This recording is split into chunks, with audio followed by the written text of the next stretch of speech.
Hi, I'm Simdale and welcome to this tiny home speed build. So it's not actually the tiniest of homes, but that's because it's based on a real life house that I know in the Yorkshire Dales, and that house is actually 2 stories. And because we still don't have spiral staircases or L or U-shaped stairs in The Sims yet, I had to make it big enough to fit the regular stairs. It's a bit of a weird shape, and I couldn't get the roof how I wanted it. In real life it's just like a pointed roof, but I couldn't get that like the room in the roof to work with a triangular regular roof, so I've had to make it quite round. So in real life this house is on like a massive hill and the garden behind it is like really steep and in several levels, but because we don't have terrain tools in The Sims 4 I couldn't really do that.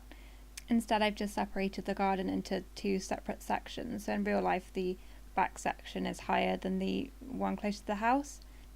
In real life, the garden of this house is much bigger than the footprint of the tiny home. So I've done that as well. I think the lady that lives there like grows all her own vegetables and things like that. Though when I last saw this house, it was like late December, it just snowed. So all the garden was quite blasted, lots of like not dead trees, but leafless, and also being exposed in the wind on that hill in the Yorkshire Dales. Just all the plants are quite small and windswept and have to be like really resilient. So I've only used like small plants and plants that look quite tough. This room at the top I was having quite a lot of trouble with. I'm not sure if it's because of the stairs, because of the roof. I think it's probably the roof, but I couldn't get it to work like a regular room. It thinks it's outside, even though I've added a floor on top of it to make a ceiling. So the lighting in there is quite strange and annoying. It's acting like the lighting outside rather than the lighting on the inside of a room. But I've just tried to work around that since I couldn't fix it. Just putting a chimney on the roof and a little weather vane. I don't think the chimney looks that good, but the house had a chimney, so I thought I'd put it on anyway. And then putting all these wall creepers that are like thorns. The house doesn't actually have any of these, but like the brickwork, especially since there aren't actually many windows on this build, it looked quite boring. So even though the those thorns are quite they blend in quite a lot to the bricks, it still adds just a little more depth. And getting out all these trees that look quite wintry, quite resilient, and then these like ferns and little white plants that look like they could probably survive the elements as well. The access to the house doesn't actually really look anything like this, but I just improvised and I think it ends up looking fine. Although this lot, it's the one in like the rural area in Windenburg, and for some reason that it's got like that dirt path going up to the lot, but then it doesn't actually attach to the lot like some of the other access paths do on other lots in The Sims 4. So it looks a bit disconnected, which is slightly annoying. And then starting work on the gardens at the back. There's no access from the house into the back garden, but the house is so tiny that like walking outside to the garden really doesn't matter very much. This path around to the back was looking quite boring, so I've just added a few plants that look like weeds.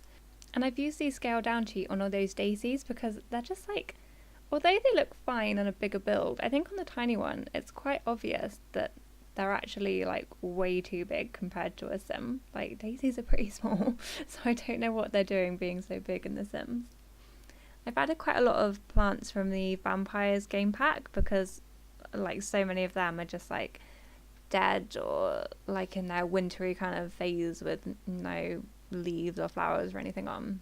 If we ever do get a season's expansion pack, it would be quite fun to come back to this house and see it in the snow, like how it was the last time I saw it. And again, scaling down those little, I'm not sure what plants those are actually, but the tiny little yellow flowers, and using another one of the dying trees that I found. I think the Vampires expansion pack was so good for like the decrepit items. I don't actually play with vampires all that often, but the items in the pack were pretty good. I know that in real life it's just a single old lady that lives in this house, and Vampires has got really good items for like old homes. I don't think I've actually used that many Vampires items except for all the plants outside in this build, but I did use one of the wallpapers downstairs. And then this is just figuring out the layout. I know that in real life it's just 2 rooms, one upstairs, one downstairs, and I'm sure there must be a bathroom somewhere as well. I thought that I was going to do 2 bathrooms, one upstairs, one downstairs, because I thought that in that 3x1 bathroom I couldn't fit in toilet, sink and shower. But then I realised I didn't need to do that because I can just fit in a toilet and a shower, and they can use the sink in the kitchen to wash their hands, which isn't the most hygienic, but they're Sims, so they don't care. So I got rid of that toilet upstairs and just made it a bit more spacious upstairs. Although I see this house really regularly, I've never actually been inside, and I don't actually know the woman that lives there. So I've just sort of made up the interior, tried to make it like an old lady lives there, I guess, basing the style of grandparents' homes that I've seen and things like that. Though for all I know, she could be very progressive, have a very modern home, but that's not the way I've chosen to do it. I think the old style as well really suits cottages, and this is a cottage, so there we are. I love using that toilet with the cistern on the top. I hardly ever do, but like my grandparents have a toilet like that in their house, so I associate it so much with old houses. And so yeah, it was nice to get that one in. And then yeah, you could just see I was trying to put the ceiling on this upstairs room, and it's just not working. And every time I try and paint those 2 bits that are covered in bricks at the moment, the exterior roof gets painted the same colour as the inside, which I didn't want. So instead I just tried to make them into a feature and pretend like they were meant to be there by putting some columns around them. And then using these curtains that came with Cats and Dogs. Cats and Dogs actually had really good cottagey items as well. This bed came with Cats and Dogs as well, actually. I love the quilt. It's very like old fashioned and nice. And I kept the colour scheme upstairs quite brown, quite wooden I suppose, which I think looks nice. Oh, and I've put this little gas lamp as well, which I think is a bit excessively old, but I rarely ever use it, so I thought I may as well. Putting in a little chest of drawers there. I wanted to get a mirror in at the side, but there was like no way that 2 Sims would be able to access that bed if I put a mirror there. And even though it is only one person that lives there in real life, I thought I might move in 2 Sims, because you definitely can.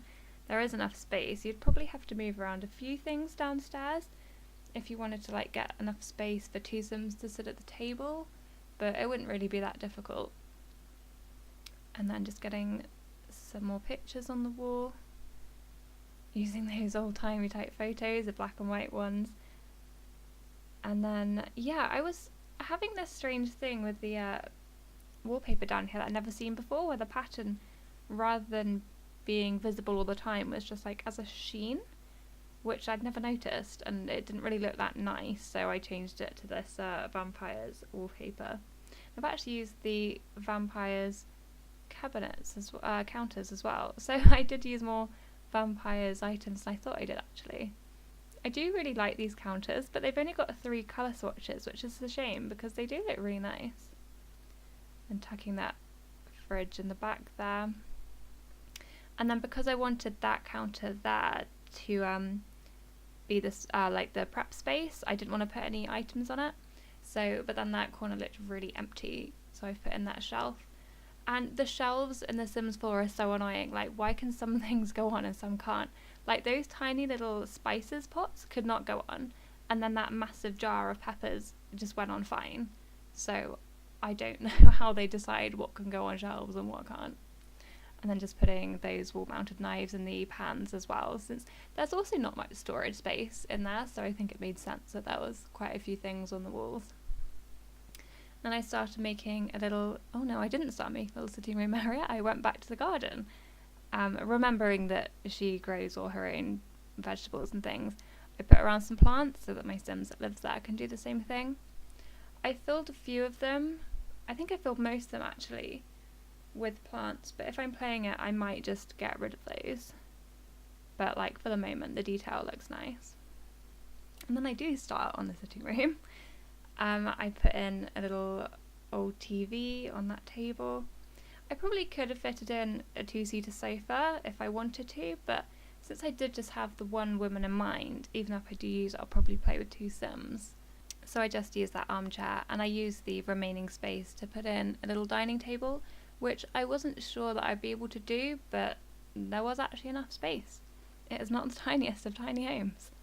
And I think I've just put in a bookshelf here as well, because there aren't really many skill activities around, so at least they can read. Putting in the little table. The chair's a bit in the way of the door, but I move it forward in a moment. Yeah, so it's not too in the way.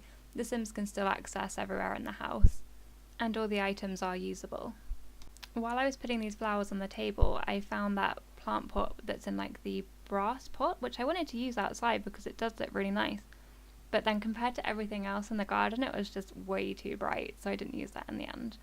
And then I put that really cute dog looking out to sea painting from Cats and Dogs. I love all the different swatches of that painting, actually. It's just so cute. And then putting a few rugs around because the exposed floorboards were looking a bit bland. Trying to fix that room again to make it act as an inside room did not work. And yeah, just putting some more daisies up that path and into the screenshots. So yeah, if you enjoyed this build, please like this video. And if you would like to see more of my builds in the future, then please subscribe so that you'll be notified every time I upload. My next build is going to be another one based on real life, like this one was. So I'm going to try and do my 3rd year university house, which should be interesting. So get excited for that. Bye.